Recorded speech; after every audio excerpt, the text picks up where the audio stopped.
For years, INEOS Grenadiers were the dominant force in professional cycling. Grand Tour victories, stage race dominance, and a level of control over the peloton that was unmatched. But in recent years, that aura of invincibility began to fade. 2024 was a year to forget. Internal struggles, disappointing results, and a growing gap between them and the new powerhouses of the sport. With only 14 victories, many questioned if INEOS would ever return to the top. But in 2025, they're making a statement. From early season victories to a renewed sense of confidence, INEOS Grenadiers are showing that they are far from finished. This is the story of their incredible start to the 2025 season and why they might just be on their way back to the top. As you all have heard over the last couple of years, INEOS got a lot of statements like the fall of INEOS, the end of INEOS. This video will not cover that part. If you're interested, I can really recommend GCN's video where they deep dive into the topic. But short summaries in recent years, the team has struggled to keep up with the new wave of cycling superstars. Their 2024 season, in particular, was one of the worst in the team's history, marred by poor performances, internal conflicts, and major departures. 2023 and 2024 were particularly brutal seasons for the team. While they still had strong individual performances, their results in the biggest races were nowhere near their past dominance. The Tour de France, once their playground, became a painful reminder of how far they had fallen. In 2024, Carlos Rodriguez finished 7th in the general classification, a respectable result, but he was more than 25 minutes behind winner. Worse yet, INEOS failed to win a single stage, marking a significant decline from their glory days. Internal conflicts didn't help their situation. Steve Cummings, a key member of the team's sports director staff, was left out of the Tour de France, raising questions about leadership decisions. Tom Pidcock, one of the team's biggest stars, hinted at dissatisfaction within the squad, fueling rumors about his potential departure. Additionally, Dan Bigham, the mastermind behind their time trial performance, left the team to join Red Bull Bora Hansgrohe, openly criticizing INEOS' approach to performance management. But already in the 2025 season, everything's looking brighter. It all began with the Colombia National Championships in early February. Egan Bernal, the team's former Tour de France champion, delivered a fairy tale performance, winning both the time trial and the road race. His solo attack in the 237-kilometer road race was reminiscent of the Bernal of old, a rider with the talent and determination to take on the best in the world. For Bernal, this victory meant more than just another title.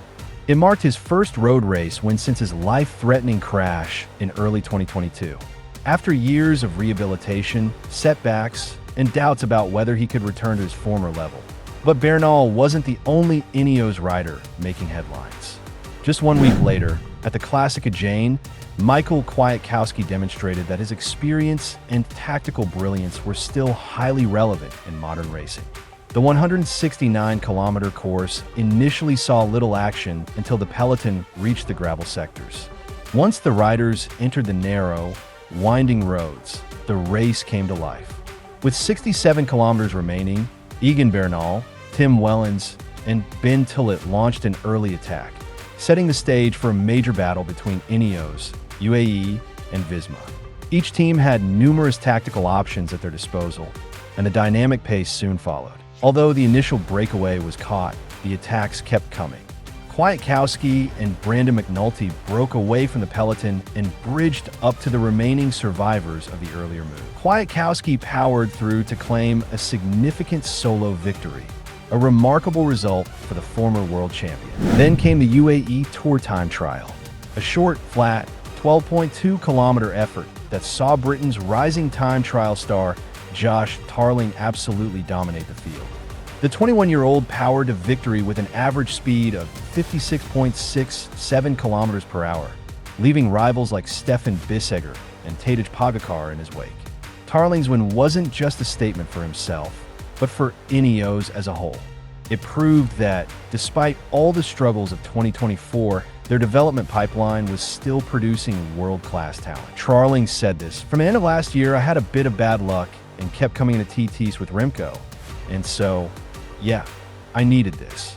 I'm super happy. I think over the end of the winter we went a tide with the team, and with Cuiado yesterday winning the Classica Jane, we have a super good mindset. He got the ball rolling for us, and I was trying to be confident. And their winning streak continued also in Volta ao Algarve. Filippo gonna cross the finish line solo, pointing to the sky in celebration. However, the stage was later canceled due to a course deviation that misled most of the peloton. While Vanna took the correct route, the majority of riders mistakenly followed race motorbikes down the wrong road, leading directly to the team buses instead of the finish line. Race officials ruled that sporting truth did not prevail and nullified the stage, stripping Gunna of his victory. So the question remains, has INEOS Grenadiers finally turned the page? It's still too early to say for sure. While recent events have brought some positives, there have also been setbacks that complicate their long-term goals. For example, as Michael Kwiatkowski was celebrating his victory at the Classica Jane, Egan Bernal was rushed to the hospital after a crash. It was later confirmed that he had fractured his collarbone. This unfortunate incident not only dampened the excitement surrounding his return to winning ways, especially with his victories in Colombia, but it also cast doubt on INEOS' hopes for what he might achieve this season. Although it's been a while since Bernal was competitive in Grand Tours, he's still one of the team's most accomplished and talented riders, and INEOS have been counting on him to return to a higher level. His recent performances had shown signs of improvement, but this crash has put another obstacle in his way. The team's week took another turn. Thomas confirmed he would retire at the end of the season. While his retirement has been expected for some time, the official announcement highlights the pressing need for INEOS to rebuild their roster. Despite being 38, Thomas has remained the team's most consistent Grand Tour performer since Bernal's crash 3 years ago, and his departure will leave a significant gap. In this context, it's likely that INEOS will see the victory by Tarling at the UAE Tour as a bigger morale boost than Kwiatkowski's win in Spain. Kwiatkowski, like Thomas, is a veteran from INEOS' golden years and still capable of impressing. But after more than a decade at the top level, his ability to maintain this form long-term is uncertain. On the other hand, Tarling represents the future of INEOS. His victory in the UAE Tour is another step forward in what's shaping up to be a promising career.